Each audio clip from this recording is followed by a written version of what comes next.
Hello friends, मी अर्चना आज एक छोटासा व्हिडिओ बनवणार आहे। तर त्याच्यासाठी मी सुरुवातीला 7 वाजता मुलाला शाळेत सोडून आली आणि शाळेत सोडून आल्यानंतर माझं आपलं डेलीचं रूटीन म्हणजे घरातली साफसफाई वगैरे ही कामं करायला हातात घेतलेली आहेत। आणि मी आता ही घरातली साफसफाई वगैरे बाकीचं सगळं माझं डेलीचं रूटीन आवरून एक छोटासा शॉर्ट्स बनवावा असा मी एक विचार करते।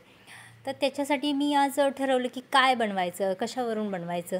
तर म्हणून मी स्टार्टिंगला सगळं माझं काम आवरलं, देवपूजा आता करते।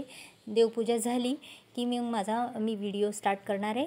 तर त्या व्हिडिओमध्ये मी एक स्पेशल जनरेशनबद्दल बोलणार आहे।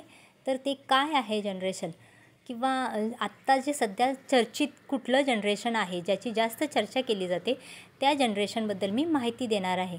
चला तर मग डेलीचे रूटीन आवरून मी आता थोडासा व्हिडिओ बनवायचं ठरवलं।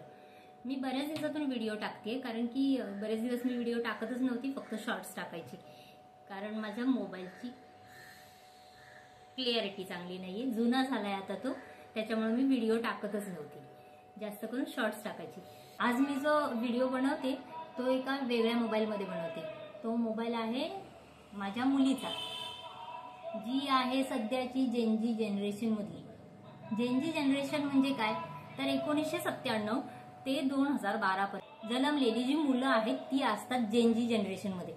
मी तर आतापर्यंत द्वापार युग, त्रेतायुग, कलयुग पाहिलं होतं। हे जेनजी जनरेशन काय, त्यांचे काहीतरी स्पेशल वर्ड पण असतात, हे मला आत्ताच कळायला लागले। तर जास्त बोलायला नको, जाऊ द्या मरू द्या। आता मी हा शॉर्ट व्हिडिओ टाकणार आहे, कारण की आता माझं डेली रुटीन सगळं आवरून मी माझ्या मुलाला शाळेत आणायला जाणार आहे।